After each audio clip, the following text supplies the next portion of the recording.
you very much, Shadrach.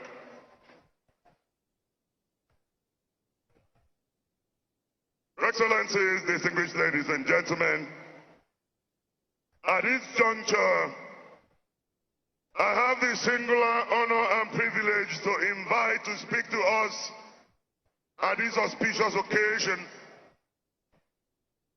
the grandfather of modern Nigerian democracy, the president with the capital letter P, one president that never left anybody in doubt that he was in charge when he was the president of Nigeria. Ladies and gentlemen, I'm talking about the longest serving head of state and the president commander-in-chief of the armed forces of the Federal Republic of Nigeria.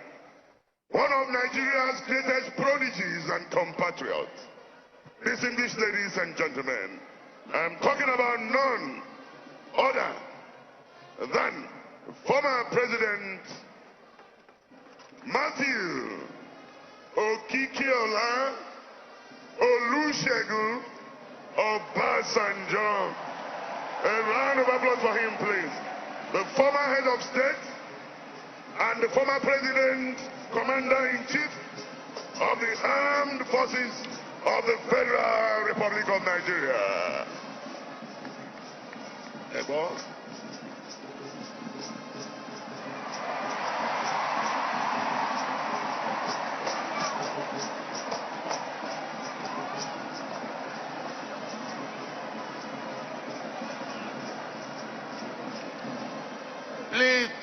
Please be seated. Please be seated. Please be seated.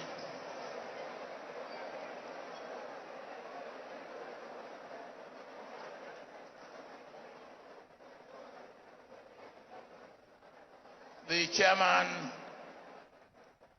of this occasion,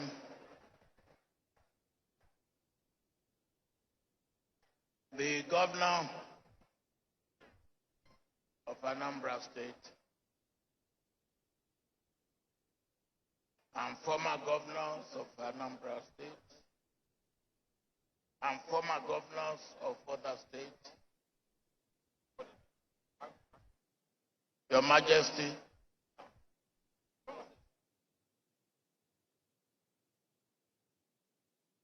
distinguished ladies and gentlemen, brothers and sisters.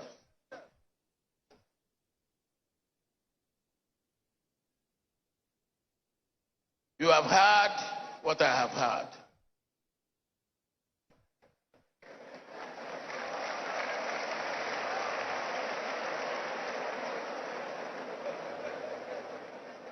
So you can judge for yourself. But I have a few things to say. First, the chairman asked us for permission to sit down. Chairman, we happily granted you permission. But it reminds me of late Chief F.R.A. Williams. He was given in a court. He was making a case for weight of evidence because he wanted to really make his case for that on that occasion, on the weight of evidence. After he has laboriously made his case, he sat down and the chair collapsed. He said, that is the evidence of weight. So your request was granted on the basis of evidence of weight.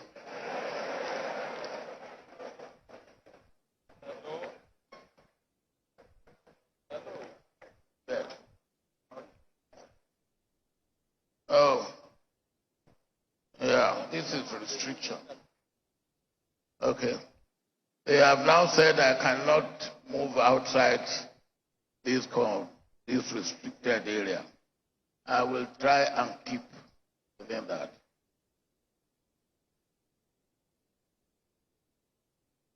But even when you talk about when we first met, immediately after the war, that you didn't remember that one of those who helped me in forming my first cabinet was yourself.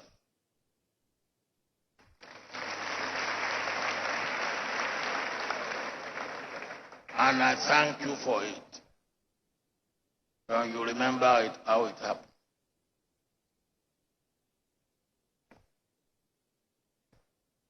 Let me come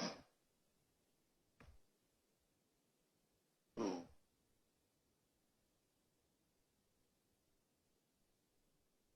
Chukwuma Soludo.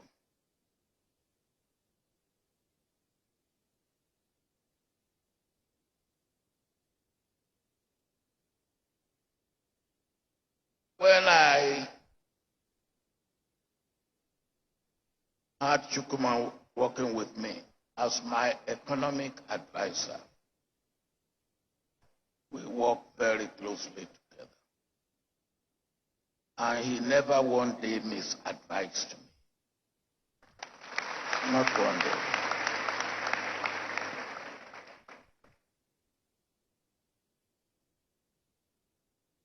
And I was so happy with him that I decided to send him to the central bank.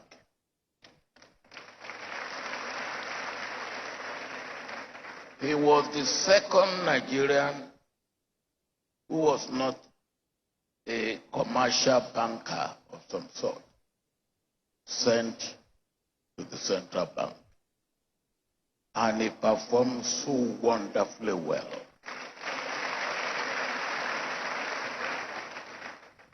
But on one occasion, soon after I appointed him, somebody came to me and said, "Wow, you have ruined the economy of Nigeria." I said, "How?" He said, "An Igbo woman, Minister of Finance, an Igbo man, Governor of Central Bank. Then you have really completed the task of running the economy of Nigeria." Now, I don't know why he said that, except for what I can call Igbophobia.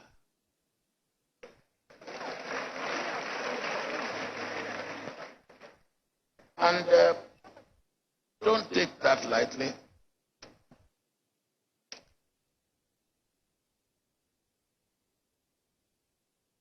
It remains, it persists.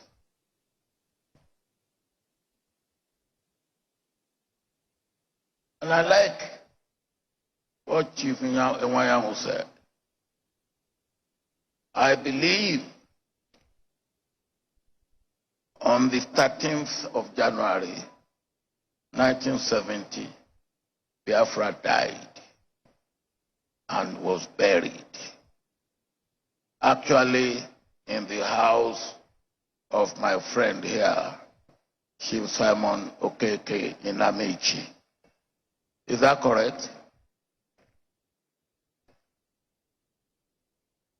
But when you have that type of thing that was said to me, and the type of thing that you know is going on, what I call, as I have just called it, what do we do with it? I believe we have to go back to the scripture, which says we must conquer evil with good.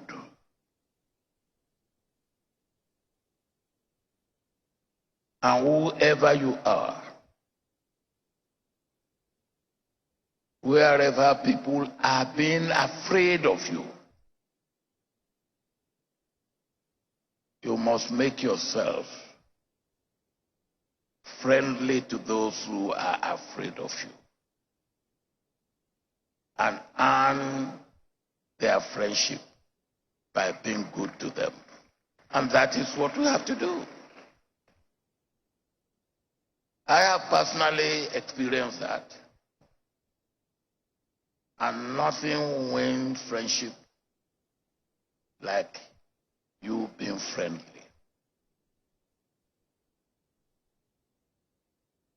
But then, for me, the appointment of Ngozi Okonjo-Iweala and the appointment of Chukwuma Soludo were probably best of the appointments that I made when I was president. I used to have fun because Chukwuma was not really a fan of the World Bank. And Ngozi came from the World Bank.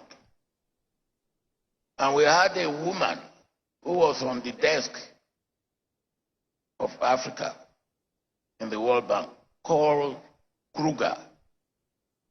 And anytime Kruger was coming to Nigeria, we had to prepare as if a president of another nation is visiting us. And Kruger will come, he will give us what he thinks we are not doing right. He will then write a letter to us, which I had to reply. And I will give that letter a copy to Chukwuma. Give me a draft. A copy to Ngozi. Give me a draft. Chukwuma's draft will be so strong and almost saying no to everything. Then one day I called him. Of course, I would take the two drafts and spend the night and write the letter that will go to Kruger. And one day I called Chukwuma. I said, look, never you say no to World Bank. Otherwise, they will rub your face on the ground. But never you do their bidding. And that was the way we handled the World Bank together, and we succeeded.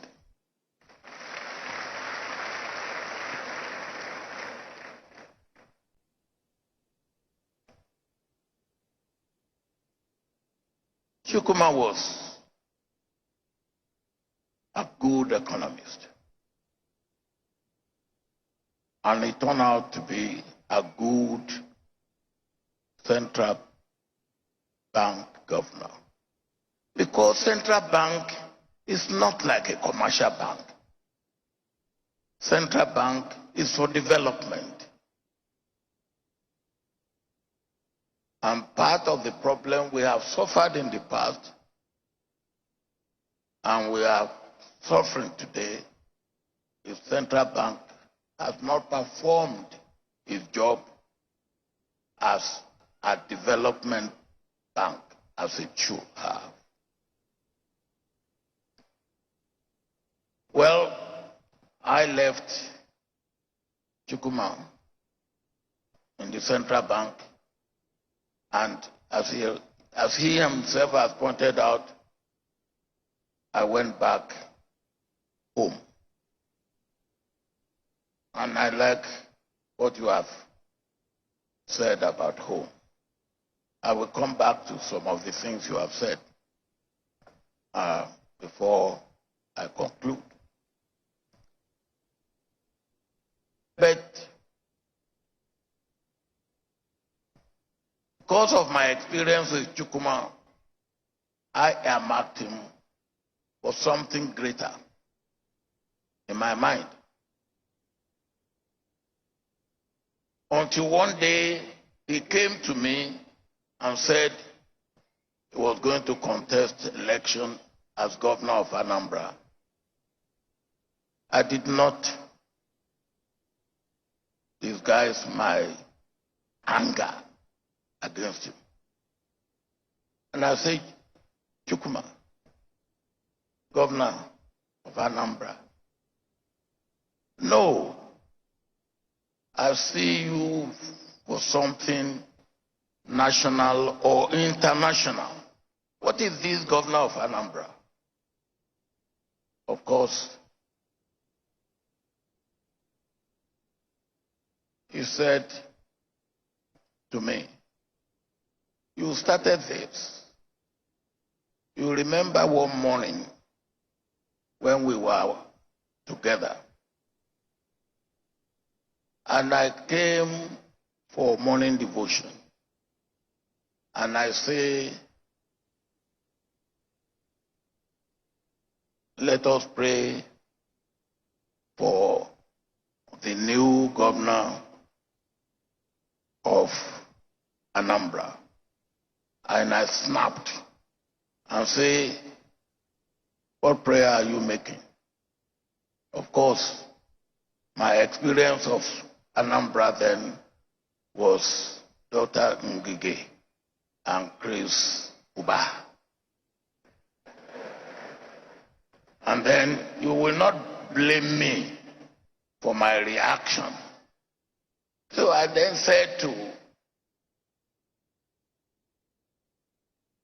Chukuma, I said, when people like you are running, he reminded me, because he said, what I said on that occasion was, I said, when people like you are running away, so what do I expect? Hooligans will take over. And then I should not go. People like him should not complain. So he reminded me of that. I said, oh, yes, I remember he said that. Well, he went. You didn't make it on that first occasion, so I remember, as governor. Then this next one, he came.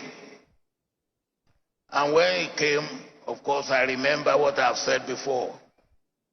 So I just said, Chukuma, you can go. But still don't forget that I reserve you for national and international. But this governorship as an appetizer. And then the main menu will come later. So you are on your appetizer stage. And the performance, as we have seen today and as you have told us, confirms what I said to you on that occasion.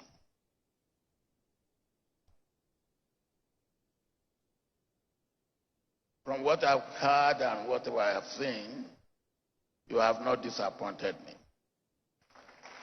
And I believe you have not disappointed the people of Anambra State. I like the 5 items, and you know me.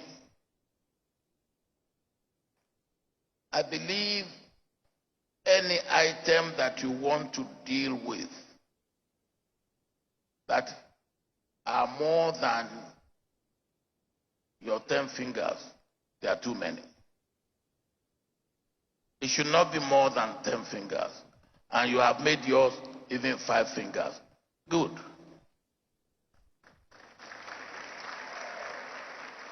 And you can easily follow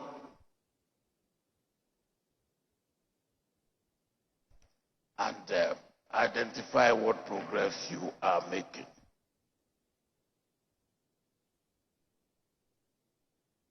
I commend you for that. But let me, on that, talk about your first item, infrastructure and economic transformation. From what you have said to us and from what we saw, particularly on road infrastructure, you are making progress. If in 1 year, 365 days, 52 weeks, 12 months, you can do as much as you have done with lean resources that you have, 261 kilometers of road, then you will do a lot more in the next 3 years.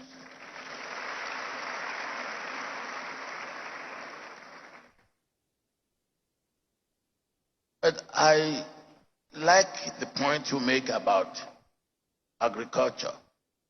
I don't talk about agriculture now, I talk about agribusiness.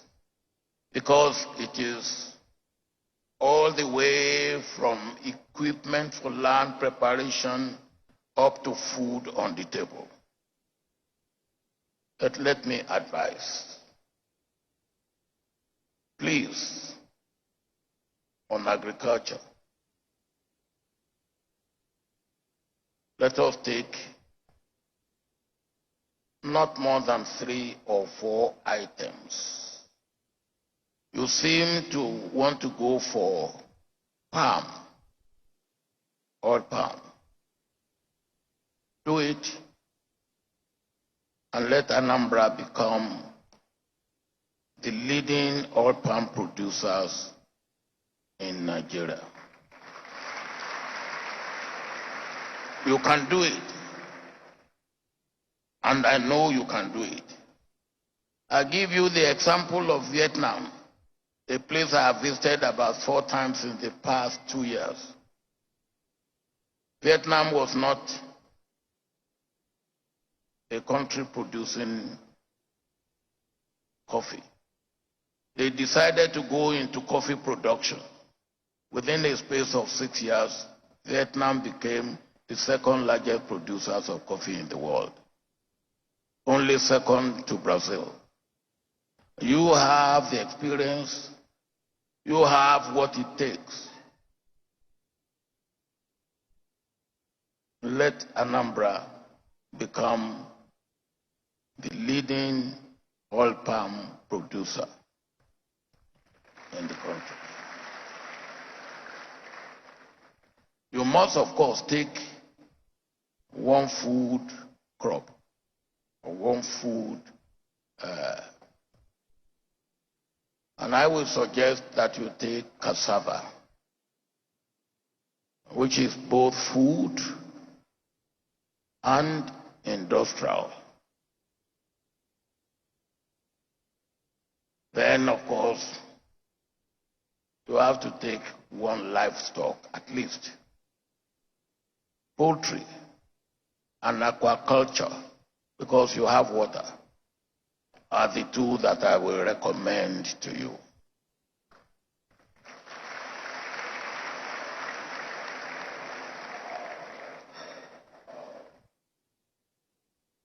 On human capital development, you have put it in your statement. You want to develop for home and you want to develop for export. Human capital development. And everything you have said about that, I very much commend your effort. But when we develop our human capacity for export, It's not a waste. In fact, the experience they bring back, the outreach they get, the intellectual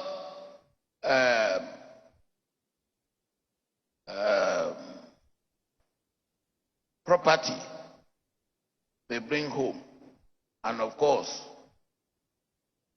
the money they send back home is very, very important. And like you have said, east or west, home is the best, and they will also be looking forward to coming back home. And what you are doing at home will be indeed very important.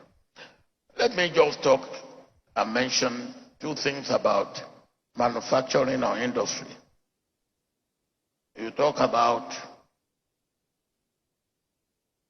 drug manufacturing, storage, and marketing. Why can't Anambra State also be the drug manufacturing center for Nigeria?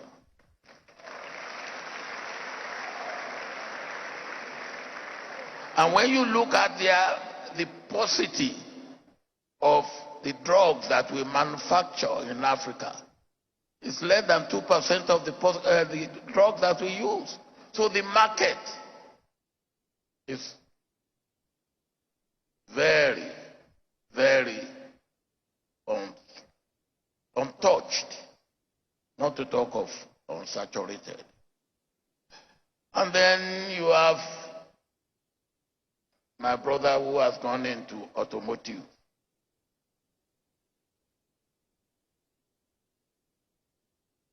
When I was military head of state, we have automotive in Ibadan, in Lagos, in Kaduna, in Enugu.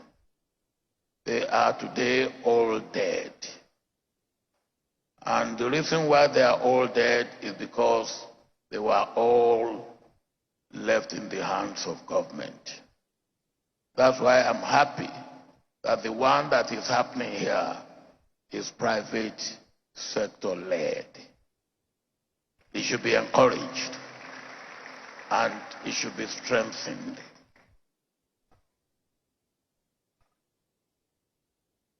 Let me also say one thing. Talent. As you know, I am a talent hunter. I just go for talent. You know, anybody can be put in any place, but anybody cannot be a performer. To perform, you need certain attributes, certain competence. And talent is one of those things that you need. Let us develop talents and use them locally. Let them even be used in the private sector, in government, in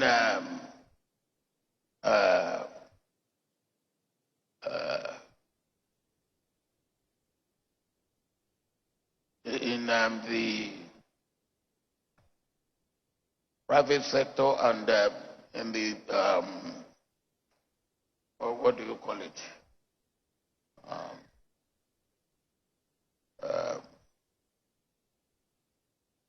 That's not the social. What do you call them? The one that are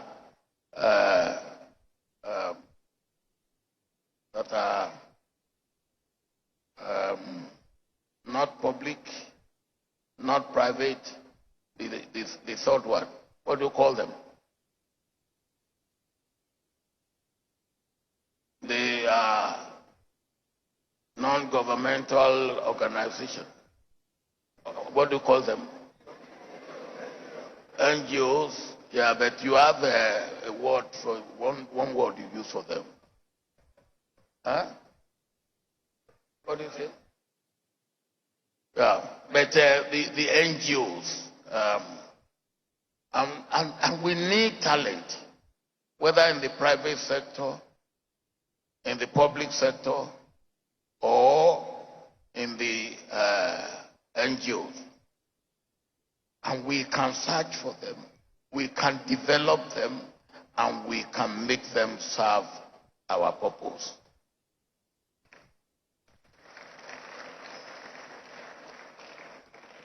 Now, I want to thank you for making me part of this. I want to thank you, Kikuma, that when we work together, you are a true, loyal servant, a true performer. And you've shown it here. So I still believe that after you are finished here in Anambra, which is an appetizer, you will still have to get the menu, the main meal, or what do they call it? What they call it? After the appetizer, what do you have? The main menu. The main course. Thank you. You will still have the main course. For me, either internationally, preferably, or nationally. I wish you well.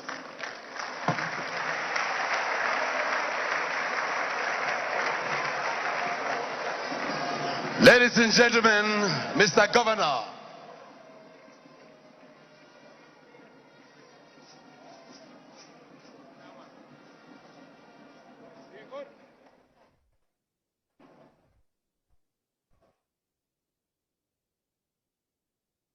Ladies and gentlemen, the oracle has spoken. Can we put our hands together for our delectable elder statesman, a president of this country for 8 years. He is also the Oga of our Oga. The Oga of our Oga, the Oga of our governor. Can we put our hands together for him? This is a clinical endorsement of the governor's achievements within 1 year. A man of